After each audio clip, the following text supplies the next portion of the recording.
gas prices to unaffordable levels is important for collapsing a nation. The trucks bringing the supplies to you run on fuel, so everything being brought by these trucks will be rising in prices too. Police vehicles require fuel as well, so some police departments are saying they're going over their annual budget for the fuel alone, so police can't respond in some places. That's right, gas prices are so high even police can't afford to fill up their tanks. Pandemics, stock market crash, climate change, World War III, supply chain collapse. How bad is the debt? Well, let's look up how bad it really is. I found an interesting tweet here explaining how much in debt the U.S. is. Kim.com says total U.S. debt is at 90 trillion. U.S. unfunded liabilities are at 169 trillion. Combined, that's 778,000 per U.S. citizen, or 2 million per U.S. taxpayer. Remember, the only way the U.S. government can operate now is by printing more money. Now, this is important.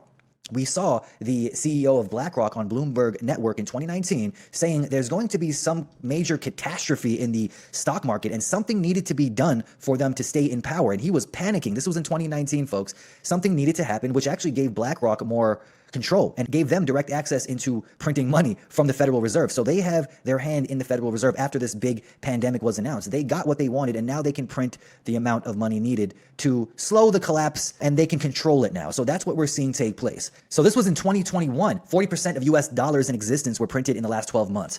That was last year. So now we're at like 60, 70% probably right now. It is absolutely ridiculous. And it is saying, is America repeating the same mistake of 1921 Weimar Germany? So let's keep going with Kim.com here. He says the total value of all companies listed on the U.S. stock market is 53 trillion. The real value is much lower because the U.S. has been printing trillions to provide interest-free loans to investment banks to pump up the stock market. It's a scam. Most of the 53 trillion is air. So the value of all U.S. assets combined, every piece of land, real estate, all savings, all companies, everything that all citizens, businesses, entities, and the state own is worth 193 trillion.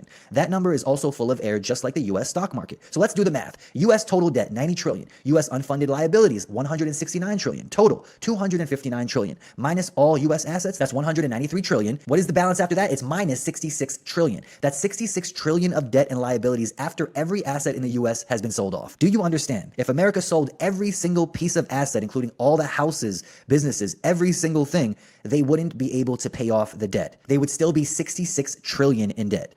So yes, even if the U.S. could sell all assets at the current value, which is impossible, it would still be broke. The U.S. is beyond bankrupt. The patient is already dead. This patient is now a zombie. You probably wonder, why are things still going? Why didn't everything collapse yet? It's all perception, denial, and dependency. The denial is that all nations that depend on a strong USD or global market collapse. You may have heard about the Great Reset or the New World Order. Is it a controlled demolition of the global markets, economies, and the world as we know it? A shift into a new dystopian future where the elites are the masters of the slaves without the cosmetics of democracy? Without a controlled demolition, the world will collapse for all.